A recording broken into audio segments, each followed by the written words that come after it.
到底要如何健康的生活才能够减少这个子宫肌瘤的发生呢？其实很多女生她不知道她自己长了肌瘤，原因在于说她很多时候她不知道她自己的月经量的多寡。其实月经量多绝对不是一个重点，我们最常来讲的话是频尿的问题啊，反而是频尿的问题。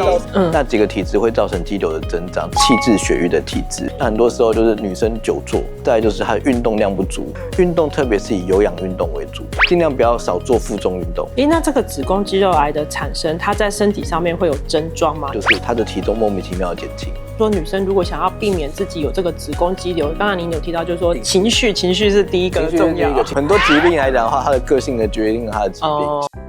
欢迎来到健康养成记，我是 Amber。子宫肌瘤呢是相当常见的一种妇科疾病，在台湾的盛行率大概是20到50%，而且它会随着年龄的增加而逐渐的增加。那到底要如何健康的生活才能够减少这个子宫肌瘤的发生呢？今天请到的是妇科专家周宗翰医师，周医师您好。Hello， 大家好，我是周宗翰中医师。这个子宫肌瘤其实很多人他自己不知道，对，那所以我们到底应该要出现什么样的症状的时候，可能就要注意一下，有可能就是子宫肌瘤的状况了。其实很多女生她不知道她自己长了肌瘤，原因在于说她很多时候她不知道她自己的月经量的多寡。女生如果有肌瘤的话，她的月经的量会变大，那这个时候来讲的话，她会去做一个西医的一个超音波的检查。那超音波的检查就发现说，原来这里面你的子宫腔体里面产生一个肌肉的肉块，那这种肉块来讲的话是属于肌肉的组织，它会影响到我们子宫的收缩，所以相对来讲的话，它的月经量会变大。您这样讲的话，我就突然想起来，就是说我有2个朋友，其实他的年纪也是快要50岁左右了。有一天就跟我讲说，他的那个月经量增加，他还觉得他自己好像变年轻了，所以回春嘛增加。所以其实反而月经量的增加是第一个讯号，就是说你可能要去做检查。像我们的正常的一个月经来讲的话，是3天到5天之内是合理的，最多不要超过7天。可是有些女生她的月经可能到10天到14天，一直延续到排卵期。那这段时间来讲，我会建议说，你需要去做一个西医的健康检查。月经滴滴答答流不完，这个也算是有可能有子宫肌瘤。对，因为这个部分来讲，牵扯到子宫的内膜的一个剥落。子宫内膜的一个剥落不完整，第一个问题就是跟你的荷尔蒙会有关系，你的黄体素跟你的雌激素的一个调节出现异常。那第二个部分就是你的收缩异常。收缩异常通常来讲跟肌瘤会有关系。那再就颜色还有质地。颜色的部分来讲的话，刚开始的时候鲜红色是最好的。那如果说到后面变成咖啡色，这是属于正常的。但如果后面的点滴出血还是属于说是偏鲜红的部分，这个时候就要稍微注意，是不是有子宫内膜异位增生的问题。那质地呢？质地的部分来讲的话，也不能太稠，也不能太稀。太稀的部分代表说，你第一个，你可能你的血红素是不足的。那太稠的部分来讲的话，其实代表说你的血块里面还有你的分泌物是属于偏多的，所以你的质地会变得太稠。其实月经量多绝对不是一个重点，我们最常来讲的话是频尿的问题。反而是频尿的问题。对，频尿会造成我们女生最大的困扰。所谓的频尿是什么呢？就是你1个小时内上2到3次厕所。那可能是西医那边来讲的话，他会认为这个有可能是膀胱过动的问题。对，肌瘤也会造成这个状况。在我们中医来看，这个肌瘤的一个肌肉组织，它在我们的一个子宫里面会造成我们的负压变大。它不外乎就是容易有频尿，容易有月经量多，容易有腹胀的情形。腹胀，有些人会觉得说他自己是小腹，对，这种症状都是好像很习以为常。对，看我很多在临床上面来讲，它的子宫肌瘤它整个凸出来的，摸下去都会有肿硬感。它其实它是沿着我们的一个腹腔上面长上来，它沿着腹腔下面，肌瘤子宫在这边，它是沿着我们的腹腔壁上面往上长。也就是说，其实很多时候肌瘤它可以长到15到20公分。Amber 不夸张，我在看子宫肌瘤的这个旅程里面啊，最大的你知道大概看到是几公分的？几公分？40公分。40公分的肌瘤，这么大一颗，2颗篮球的一个大小，在他的肚子里。这个长度29公分，40公分，对，哇，非常的大，非常的大，肚子还装得下。他就是认为他胖啊，为什么会来看诊？就是因为第一个，这种人通常没有什么太多的症状，他唯一就是下腹很胀，就这样而已。他是不是长的位置，他出现的症状也会不太一样？有没有说哪一个位置是最严重的呢？很多时候，我们的肌瘤长在最内侧。那它这个症状会特别严重，原因是它会有可能会大出血或大血崩的一个情形。你说内侧是子宫的内部，内部它可能是跟它内膜联合在一起，或者是它影响到它的收缩肌群。那这种肌瘤不用大，1公分就可以让你的症状很严重。第二个是长在我们的子宫的腔体里面，子宫的腔体里面来讲的话，它就是所谓的肌肉组织，它会造成我们的负压变大。那负压变大了以后，就会造成所谓的膀胱压迫，就会产生频尿。所以很多时候西医在扫那个超音波的时候，他会说，你的那个肌瘤压迫到膀胱。其实我认为不是每次都是这样子的，而是在于说这样子一个状况造成的负压变大，产生膀胱的压迫感，这时候很容易会产生频尿。那在第3种就是长在子宫的腔体外面，就是我刚刚讲的30-40公分的肌瘤，它基本上不会影响到你的月经。对它，因为它长在我们的腔体外面，子宫是这样子，它可能长在最外层。但是它会有什么样的状况呢？比较容易看到吗？对，他会觉得一个小腹很大这样子。我有看过对，那个就是肌瘤，那他可能就会认为说，这个不知道是什么东西，然后也没有太多的健康的观念。为什么会造成这个肌瘤的发生呢？因为之前像我在采访一些医生，他们就说，是因为文明病，文明的增加会让肌瘤的比例增加，是其中一个因素。因为所谓的文明病都是所谓的压力。那我们中医有分几个体质，那几个体质会造成肌瘤的增长。第一个，我如果说讲到文明病呢，就是肝气郁结，也就是我们的压力造成的一个肌瘤的一个体质，它跟我们的荷尔蒙的一个调节失常会有关系。也就是说，当我们的身体产生一些压力，我们的肝湿疏泄，造成肝气郁结，这个就是所谓第一种会造成我们肌瘤的体质。第二个比较常见的就是寒湿型的。寒跟湿造成我们的一个肌瘤的一个体质一个不断的增长，这也是我们在台湾最常看到的。女生很喜欢吃一些生菜沙拉，很喜欢吃一些水果来作为体重的控管。对，相对来讲，台湾人的体质叫上热下寒，大部分的人都蛮多人是有这种情形的，所以他很爱吃冰冷的。那冰冷的东西吃进去，上面很舒服，可是子宫受不了，所以变成说就会所谓上热下寒型的。再加上台湾是属于亚热带的气候，那湿气比较重的话，其实就是造成肌瘤增生的一个很大的原因。那第3种来讲的话，就是身体容易发炎。发炎，对，身体的发炎就是我们所谓的湿热体质。湿热体质它也会造成肌瘤的增长，譬如说它本身容易有泌尿道感染，或者是容易会有骨盆腔炎的问题。那这个时候也会诱发肌瘤的产生。但是会造成发炎的原因其实也蛮多的，像例如说吃的东西啊，或者是刚刚一开始的压力也会造成发炎。压力会加重发炎，但是本身它是属于所谓的湿热体质，这个就会造成发炎的一个主因。什么叫做湿热体质啊？我举个例好，你如果吃麻辣锅，容易有口干舌燥，容易长痘痘，你10之8九都是湿热体质。容易冒痘痘，然后容易便秘。那这个部分来讲的话，你身体有很多火气，就会造成所谓的我们的热。那再加上湿气的一个调节出现异常，造成湿热体质的人大部分都会是什么样的生活？第一个烤大炸，第二个睡眠爱熬夜，熬夜会造成我们的虚火，所以会造成我们的身体的湿热体质。也是第3个，它本身来讲，它的免疫是属于过亢或者是失调的，它容易身体发炎。再来就是所谓的你注定要长肌瘤的，也就是它这就是所谓的肌瘤体质，像很多时候肥胖必长肌瘤，没有这样讲，应该是说肥胖所谓的痰湿体质。本身来讲，如果很多肥胖，它的脂肪是属于过度肥厚的，那这它会促进它的雌激素的过度增生，反而会诱发我们肌瘤的一个情形。所以很长时候我们看到比较丰腴的一个妇女，她可能就会产生一些肌瘤的一个问题。我就会跟她讲说，你要先减重，你要先想办法把我们的体重降下来。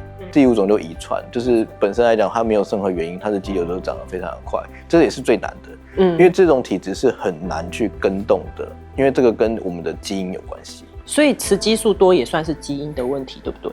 因为有些女生长得很丰腴，或者是第二性征很明显，因为这个跟我们的遗传还有我们的一个本身的体质的一个状态会有关系。之前我们在采访乳癌的时候，那个医生也讲到说，上帝是公平的，给你很漂亮的第二性征，但是也有容易因为雌激素过多而造成乳癌的增加，所以子宫肌瘤其实也是大概同样的情况。如果说在中医来看的话，我们的乳房的肿块跟肌瘤的肿块，我认为同样的东西。你就透过体质的调整去改善我们的乳房肿块跟子宫肌瘤，肌瘤会消，我们的乳房的肿块也会慢慢的萎缩。女生大部分得子宫肌瘤，10个里面有9.5个是因为不通，就是说什么骨盆血液循环不好的这个部分。那我其实也有看到，也有一篇研究，就是说有一个医生在讲说，如果你活动力越好的人，活动量越高的人的话，其实他得到子宫肌瘤的机会会是比较少的。所以有没有什么方法是让子宫它是健康的状态呢？讲的比较精确一点话，叫做骨盆腔的循环不佳。哦，我们中有一种体质叫气滞血瘀，那这种气滞血瘀贯穿在我们身体的所有体质里面，也就是说我们身体的气不通、血不流畅，造成我们的一个气血瘀阻。对，瘀阻的部分就会产生一个积块。那这个就是我们常常在中医来看的话，就是所谓气滞血瘀的体质。那很多时候就是女生久坐，再来就是她的运动量不足，会造成我们骨盆腔的循环不佳。那这时候就会造成肌瘤，所以我们就要行气活血，去改善这样子的一个肌瘤的状态。就是说不要久坐是一个很大的重点。像如果说本身如果有肌瘤体质的一个民众，我都会跟他讲说，你要多去运动，运动特别是以有氧运动为主，快走、慢跑跟有氧体操。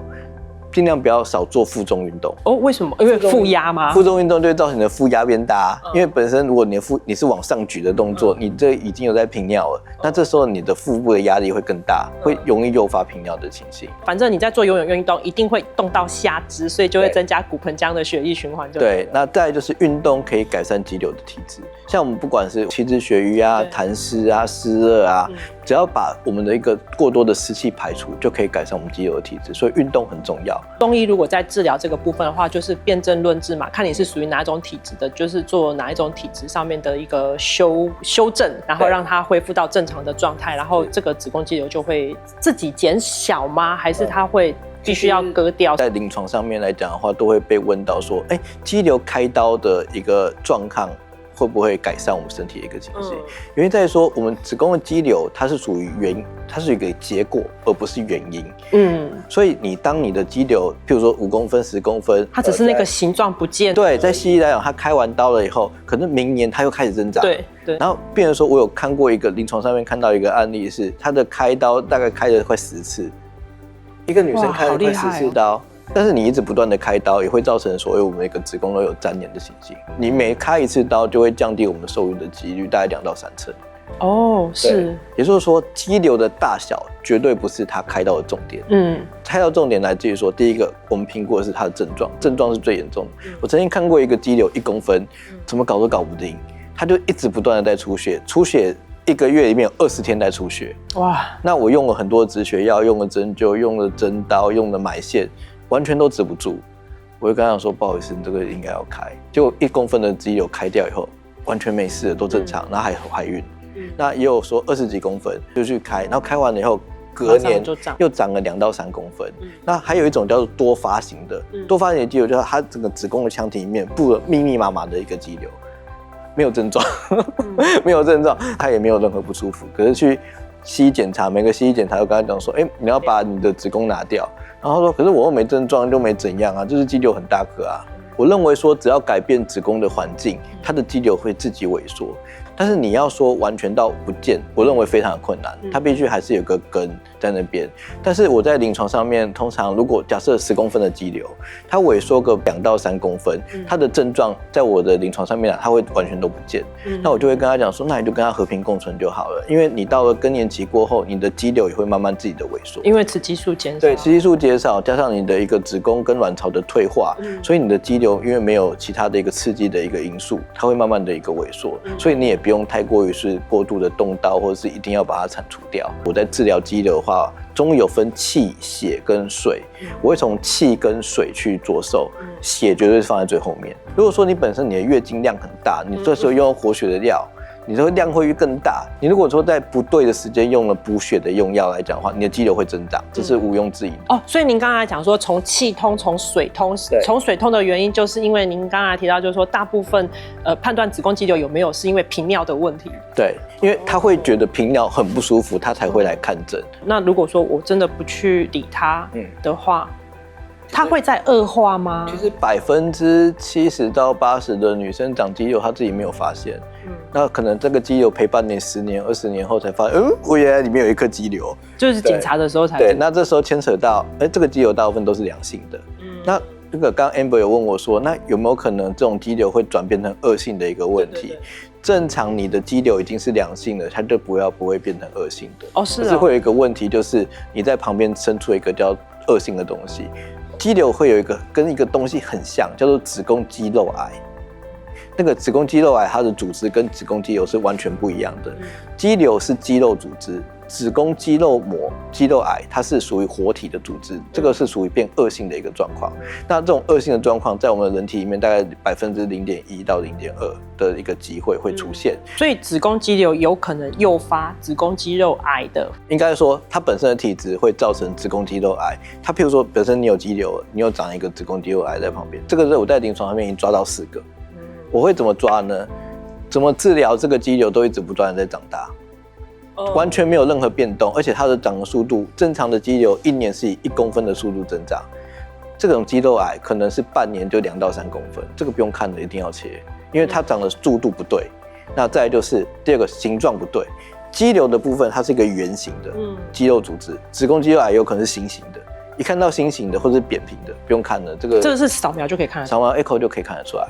我会建议说，你要直接切掉，因为这个部分不能当做是一个现在稳定，不代表未来稳定。那这个子宫肌肉癌的产生，它在身体上面会有症状吗？它有其他的一些癌症的一个体质，比如说它有癌症的病史，乳癌的病史，那有可能会产生一个子宫肌肉癌的一个病。那第二个就是家里有家族史，自己要特别注意。那第3个部分来讲的话，就是他的体重莫名其妙的减轻，体重减轻对，这个下降，你有正常，你有饮食上面你有什么样的改变没有？这时候我就有警觉，就是说这个好像是有些问题，我说你要去检查，做一个很全面的一个追踪。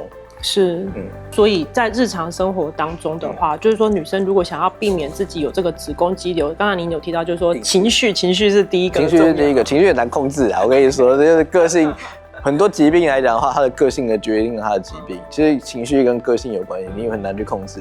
我们比较能控制的是饮食。饮食上面来讲的话，第一个我会建议说，如果本身有肌瘤的问题的话，我们的类荷尔蒙的东西尽量不要吃太多，像譬如说山药跟黄豆类的制品，黄豆包含豆浆、豆腐、豆皮这类型的一些黄豆，因为本身它有雌性荷尔蒙。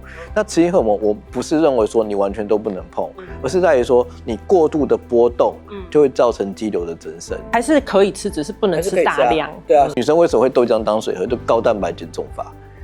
他就会吃很多的高蛋白减重，结果发现他的肌瘤越来越大。这我在临床上看到非常多例。我会跟他讲说，你高蛋白减重不是适合你，不是适合每个人？你本身你有肌瘤，你不能这样子做。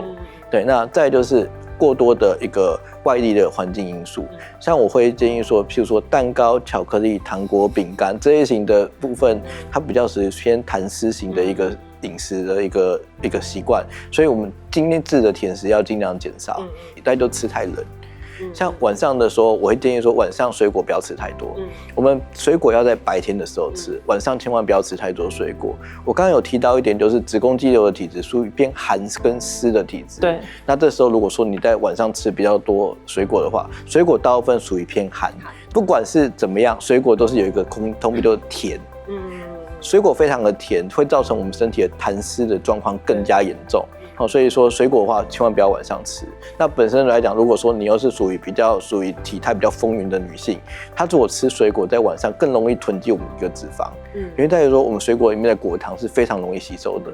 所以我看到很多人他是用水果在做减重，这是完全错误的行为。那它再来就是我们像外面有些保养品里面来讲的话，它有很多雌激素啊、胎盘素啊，能让你回春的。这种也会外用的也会。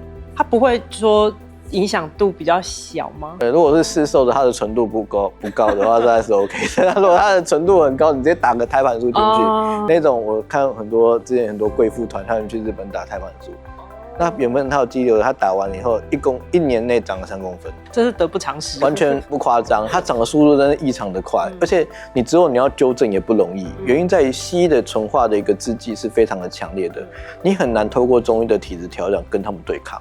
所以这种部分来讲，如果你有肌瘤或者是乳房的问题，这种荷尔蒙的制剂尽量减少服用。那包含的差的也会，像比如很多高级的保养品，它都有一些胎盘素啊、羊胎盘啊，这个部分也要特别注意，尽量减减少负。我们买平价就可以了，不用买太高。其实保养很单纯，就是保湿跟防晒。对。玻尿酸其实就是一个便宜又好用的。今天真的学到很多东西，因为我列的题目还没有那么多呢，然后医师还帮我们补充了这么多的讯息。今天非常谢谢周医师，谢谢您，谢谢。